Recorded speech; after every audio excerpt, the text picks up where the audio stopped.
د ټیکنالوژي دور دی او ساينس په ترقۍ باندې دی خلک چې کومه خبره مني نو هغه د ساينس د منلو د وجې نه مني چې کومه خبره نه انکار کوي نو وایي چې یاره دا ساينس نه مني نو ځکه یې موږ نه منو نو ساينس والا د دې خبرې نه انکار کوي د سیکولر خلک هغه وی یاره د آخرت دپاره دوباره را پیدا کېدل ځکه نشته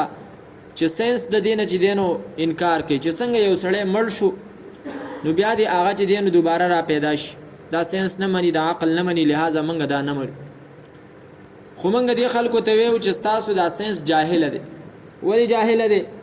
داسې جاهله دی چې ستاسو د ساينس د وسه پورې دا خبره نه منله چیرې په منونو ټنونو یو شی هغه د په اسمان کې رواني هغه د پاره د اسمان نه چې نو زنجیر نه یو هغه رواني نه منله وس چې کله جازونه چې دین هغه ایجاد شو وس په خپل ساينس دغه مني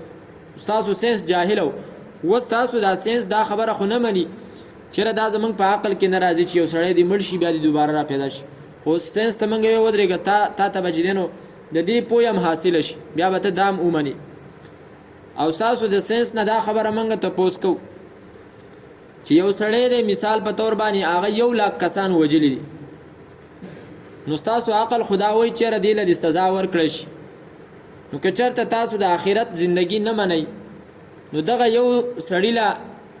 مثال په تور باندې هغه 1,00,000 کسان مړکل او په خپل هم چې دینو بیا خودکشي وکړله نو دې سړی له کومه سزا میلاو شو که په دې 1,00,000 کسانو کې د یو کس سزا ورته میلاو شوله نو د هغه نورو د قتل سزا څه شو که آخري زندگی نه مني نو دا کس خو بغیر د سزا نه بیا لاړ او دغه رنګ یو کس ته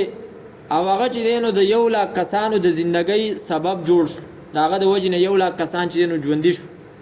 او داغه ژوند په ځای محفوظ پاتې شو وس که چېرته د دې سړي هم دغه زندگی ده او د آخرت زندگی ولته نه مني نو بیا دې سړي ته د دنیا په اعتبار سره څه انعام میلاو شو که ته وایې چېرې هغه له موږ غاړې ته هارونه واچول او لاسونه مو له وپړقول او څه چې دی نو پیسې میسې مو له ورکړې نو دا خو هېڅ انعام نه دی د دې نه زیات انعام خو نن سبا چې چا په کرکټ کې 100 رنزه جوړ کړل د دې نه زیات هغه له خلک ورکوي چا په فوټبال کې ډېر ګولونه وکړل نو دې نه زیات انعام هغه له خلک ورکوي نو دې وجې نه ستاسو د ساينس او ستاسو د عقل نه دا خبره خلاف دا به اله چې دی نو انعام هغه ته میلاویږي چې موږ آخري زندگی ومنو چې هغه لا متناهي ده ختمېدونکې نه ده او موږ ویو چې دغه زندګۍ کې بدله وخت په وخت باندې عجیب نعمتونه میلاویږي نو اله بدله الله تعالی د 1,00,000 چې کوم کسانو د زندګۍ سبب دا جوړ شوی دی د هغې انعام به ورته میلاویږي او که دغه رنګې همیشه زندگی ومنو چا 1,00,000 کسان وجلی دي نو هغه همیشه د پاره په جهنم کې موږ واچو الله تعالی واچي نو بیا داغه د یو کس چې وجلې دی داغه د وجلو سزا او تملاویږي نو اله به انصاف وشي کني نو بیا خو تاسو د عقل مطابق انصاف نه کیږي الله تعالی فرمای کما بدأکم لک څرنګه چې تاسو پیدا کړی وي تعودون تاسو به دوباره راګرځئ